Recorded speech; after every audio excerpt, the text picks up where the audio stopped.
Definitely साफ नज़र आ रहा है इरफान भी। मैं नाम क्लियरली इसलिए नहीं इतना लेता, लोग कहते हैं जी कॉन्स्पिरेसी थ्योरीज हैं और ये मशहूर होना चाह रहे हैं कॉन्स्पिरेसीज मार के, लेकिन आपके सामने है पिछले 20 साल में म्यूज़िक इंडस्ट्री को देख लें, नेटफ्लिक्स को देख लें, हॉलीवुड बॉलीवुड को देख लें, लिटरली ऐसा फील होता है कि सेटन इज़ रनिंग द शो।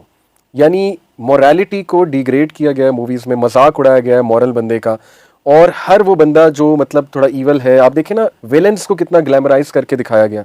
एक टाइम पे विलेंस बड़े ईवल नजर आते थे, जैसे अमरीश पुरी की मैं अक्सर मिसाल देता, तो वो बंदा सीखता था इबरत। आजकल विलेंस इतने कूल बनाए हुए हैं, people are relating to the villains actually, psychotic ज्यादा मजे का दिखाया जा रहा है। एग्जैक्टली। फिर आप देखें इतनी गंदी थीम, इतनी फिल्थ है रैप सॉन्ग्स में, हिप हॉप में, sex drugs and rock and roll के अलावा क्या है थीम? किसी में वुमेन का फिगर डिस्क्राइब हो रहा है, किसी में सेक्स की बात हो रही है, किसी में क्लबिंग एंड पबिंग की बात हो रही है।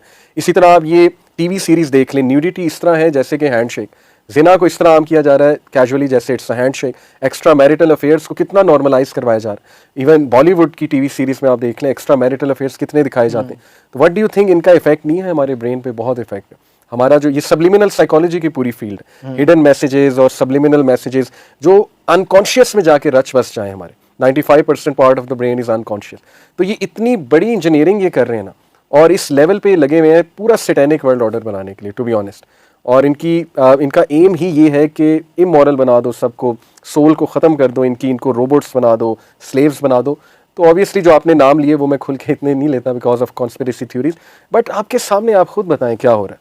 When you will see critically songs, compare कर लें पिछले 25 साल और अब के साथ, तो आप सर पकड़ के बैठ जाएंगे कि कितनी बड़ी तबाही हो रही है और हम we are not even caring for it, we are not even giving a damn, to be honest. तो साफ जाहिर है इरफान भाई, अब मैं इसमें क्या बात करूँ, फोन इंडस्ट्री भी आपके सामने बिल्कुल ऐसा ही है। आपने स्काफ भी लिया हुआ है, खास तौर पे एक एसोसिएशन है इस वक्त। मेरे ख्याल हम लोग फ़लस्तीन के साथ इतना ही कर सकते हैं कि हम अपने आप को ऐसे एसोसिएट उनके साथ करें। It's very unfortunate. लेकिन डू यू थिंक कि आर्मेगेडोन और the final crusade is being started और व्हाट? जी मैं अपना पर्सनल ओपिनियन दे देता हूँ। जो हदीस मैंने पढ़ी है उसके मुताबिक तो यस आई बिलीव कि it has started, because there is हदीस के जेरूसलम की आबादी मदीना की वीरानी होगी और मदीना की वीरानी जंगों का आगाज़ होगा। बिल्कुल सही हदीस है। तो जेरूसलम की आबादी it is maybe referring to the resettlement of Jews in that area, और मदीना की वीरानी ये अभी जो हो रहा है रीसेटलमेंट हो रही है या अभी? डेफिनेटली देखिए ना 90% of the area it has gone to the Zionist Jews. मैं इसलिए क्लियरली नहीं कहता बिकॉज जूज़ में अच्छे लोग भी हैं and they are against the state of Israel, they are against the terrorist attacks, और वो मानते हैं कि नहीं गलत हो रहा है। तो I will call them Zionist, the extremist nationalist use. तो 90% एरिया बल्कि 95% उनके पास है और अब ग्रेटर इसराइल का एक प्लान है। तो ये हदीस बड़ी क्लियर है कि जब सीरिया में, इराक में, यमन में अनरेस्ट देखो साइमल्टेनियसली होते हुए, देन वेट फॉर मेहदी, फिर इमाम मेहदी का जो है वेट करो। फिर सैंक्शंस का जिक्र है कि मुस्लिम ममालिक में सैंक्शंस लगेंगे। सीरिया के बारे में कि लोग वहाँ पे फूड ले जाना चाहेंगे, वाटर ले जाना चाहेंगे, लेकिन वहाँ सैंक्शंस लगे होंगे, वो एंटर नहीं हो सकेंगे वहाँ पे। ये कुर्बे क़यामत के हवाले से जो है ना क्लियरली हमें साइंस मिलते हैं। फिर आप देखें कि किस तरह रैली हो रहा है जो वेस्टर्न वर्ल्ड है with Israel, most of the western world, although कुछ उनके खिलाफ भी है, वो भी हदीस से साबित है कि एक झंडे तले तकरीबन 70+ कंट्रीज़ रैली हो जाएंगी और उसके बाद इमाम मेहदी का ज़हूर होगा और प्रॉपर एक आर्मी निकलेगी इमाम मेहदी को सपोर्ट करने के लिए। एंड देन आर्मेगेडोन तो बेसिकली वैसे इरफान भाई क्रिश्चियंस वर्सेस मुस्लिम्स की जो ग्रेट बैटल है उसको कहा जाता है, लेकिन उससे पहले मैं समझता हूँ कि छोटी छोटी जंगें होंगी और वो शुरू हो चुकी हैं। अभी सिचुएशन बहुत गमगीर है, मैं कहूँगा कुछ बहुत बड़ा मुझे होता नज़र आ रहा है इन कमिंग डेज। जितना जुल्म वो कर रहे हैं, एथनिक क्लींसिंग कर रहे हैं, तो मैं तो एंटिसिपेट कर रहा हूँ, करना तो नहीं चाहिए, पनाह ही मांगनी चाहिए और आफियत मांगनी चाहिए, but to be honest it's coming to us as well.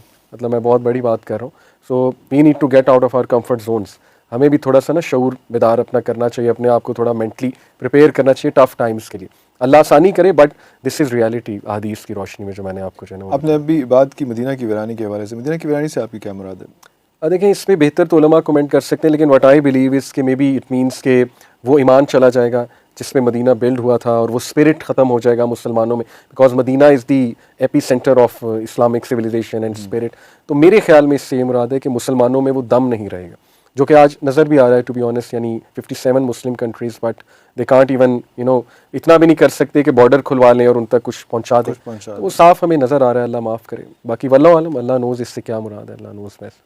तो ये क्या वही सिचुएशन आ रही है, दज्जाल का ज़हूर और सारा कुछ, वो सारी चीज़ें भी हैं कि वो भी आगे हैं? वो देखिए इसमें दज्जाल के कॉन्सेप्ट को बहुत लोगों ने, सब लोगों ने अपने अपने हिसाब से जो इंटरप्रेट किया, तो हाउ डू यू डिफाइन दज्जाल? दज्जाल डेफिनेटली एक पर्सन है और हदीस में वो एक आइलैंड में कैद है अकॉर्डिंग टू द हदीस ऑफ तमीम अद-दारी, वो actually met him on that island.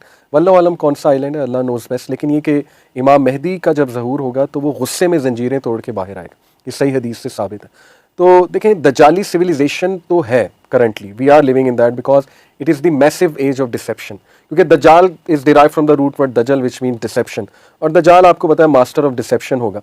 यानी प्रॉफिट सल्लल्लाहु अलैहि वसल्लम ने कहा कि उसके हाथ में जन्नत होगी बट इट्स एक्चुअली हेल, और उसके हाथ में आग होगी बट इट्स एक्चुअली पैराडाइज। यानी हर चीज़ उलट हो रही होगी, हमारी जो बायोलॉजिकल क्लॉक है वो उलट हो चुकी होगी, फितरत से इंसान हट चुका होगा, इतना कैप्टिवेटेड होगा उस सो कॉल्ड ग्लैमरस सिविलाइजेशन से कि इंसान आखिरत के बारे में सोचना ही छोड़ देगा, प्रायोरिटीज़ बहुत चेंज हो जाएंगी। ये सारी डिसेप्शन है। उस पर लहाफ, वो डॉक्टर इसरार तो 3 लहाफ का जिक्र करते थे ना, कि एक तो साइंटिफिक नॉलेज का लहाफ है, यानी साइंटिफिक नॉलेज के हम खिलाफ नहीं हैं, बट वो साइंटिफिक नॉलेज जो अल्लाह के ख़िलाफ़ है, यानी जो इस नीयत से निकला है कि हमने खुदा को नेगेट करना है। आज आप देखें scientific community most of it is being run by atheist, हालांकि बहुत से साइंटिस्ट जो हैं वो थीस्ट हैं, गॉड के बिलीवर हैं, लेकिन उनको इतना मीडिया नहीं, कवरेज नहीं दी जाती, ज़्यादा किनको दी जाती है atheist. This is also part of the plan कि लोगों को एथियस्ट बनाएं। और आपको पता है जब खुदा का वजूद और खुदा के कॉन्सेप्ट से लोग गए, पीछे कुछ ना बचा, पीछे फिर ह्यूमन बीइंग वीक हो गया, एक्सप्लॉयटेशन के लिए जो है वो बहुत ज़्यादा वल्नरेबल हो गया। तो this is part of the plan कि इन्हें वल्नरेबल करो, इनको स्लेव्स बनाओ, इनको डम बनाओ, लिटरली लिविंग ज़ॉम्बीज़ इनको बनाओ। और आपको पता है ना कि दज्जाल के आने से 3 साल पहले कहत साली होगी, बहुत एक मैसिव फैमिन आएगा, ग्लोबल फैमिन। कुछ 30 एक हैं दज्जाल जो अनाउंस होंगे, कोई दज्जाल लेकिन वो नहीं होंगे, कोई ऐसे ही मैंने छोटे छोटे दज्जाल तो इरफान में आते रहेंगे ना, उनमें से मे भी कोई झूठा नबी हो सकता है। तो वो आने शुरू हो भी चुके हैं, कुछ हो सकता है कि कुछ। जी जी, हिस्ट्री में भरे हुए हैं, आप देखें बिल्कुल आने। अब तो मैं समझता हूँ जो बड़ा दज्जाल है उसका टाइम करीब है।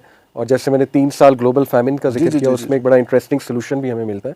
साहबा ने पूछा था कि उस दौरान हम क्या खाएंगे, क्योंकि फैमिन होगा, हम अपने आप को फिजिकली कैसे रखेंगे, कैसे सर्वाइव करेंगे। हाँ, तो बड़ा इंटरेस्टिंग आंसर है प्रॉफिट सल्लल्लाहु अलैहि वसल्लम का कि तुम इस जिक्र के साथ सुभान अल्लाह, अल्हम्दुलिल्लाह, ला इलाहा इल्लल्लाह, अल्लाहु अकबर, ये जो जिक्र है this will be your diet, और ये तुम्हें काफ़ी हो जाएगा। तो इसमें भी बड़ी ना एक डेप्थ है इस आंसर में, और वाकई ही जिक्र is the answer, I believe.